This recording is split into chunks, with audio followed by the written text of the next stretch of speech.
জানতে favourite player কে? আমার favourite player Nazmul Hossain শান্ত।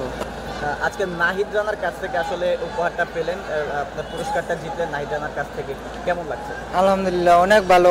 বাংলাদেশের ফার্স্ট বলার সত্যি গতি। আমি চাই যে পাকিস্তানের শোয়েব আখতারকে 161 মিটারে ওটার থেকেও আরও বেশি 162-63 রেকর্ড করুক। ইনশাল্লাহ উনি একদিন করবে। কোনো আন্তর্জাতিক স্টেডিয়ামে প্রথমবারের মতো না? জি জি।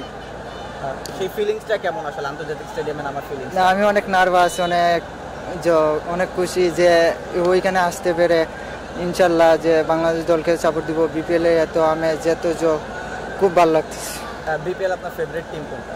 বিপিএলের ফেভারিট টিম ফরচুন বরিশাল, কিন্তু এই মুহূর্তে আমি আজকের জন্য দুপুরে ম্যাচে ছিলাম রংপুর রাইডার্স। ইনশাল্লাহ এই নুরুল হাসান সোহানের ক্যাপ্টেন্সি, নাহিদ রানার বোলিং, এলএক্সেলসের ব্যাটিং খুবই খুবই ভালো লেগেছে। অস্টিন একটু জানতে চাই যে শেষ মুহূর্তে এসে আপনি এমন কি করেছিলেন যে আপনি ফ্যান অফ দ্য ম্যাচ হচ্ছেন? গ্যালারিতে বসে কি করেছেন? না, রংপুরে যখন এই উইকেট নিয়েছিল বা রান করেছিল, 4 ছক্কা মারছিল, তখন আমি অনেক উত্তেজনা, অনেক চিল্লাচিল্লি করেছি, অনেক আমি খুব ভালো লাগছে। বিসিবির এ ধরনের উদ্যোগ প্রত্যেক ম্যাচে একটা করে দিচ্ছে পুরস্কার, তো কেমন দেখছেন? বিসিবি এই ধরনের উদ্যোগ আরো এই নতুন বোর্ড পরিচালক আসার জন্য খুব ভালো হয়েছে যে এই এখন বিপিএল আরো খুব সুন্দর দেখতে পেরেছি। খুব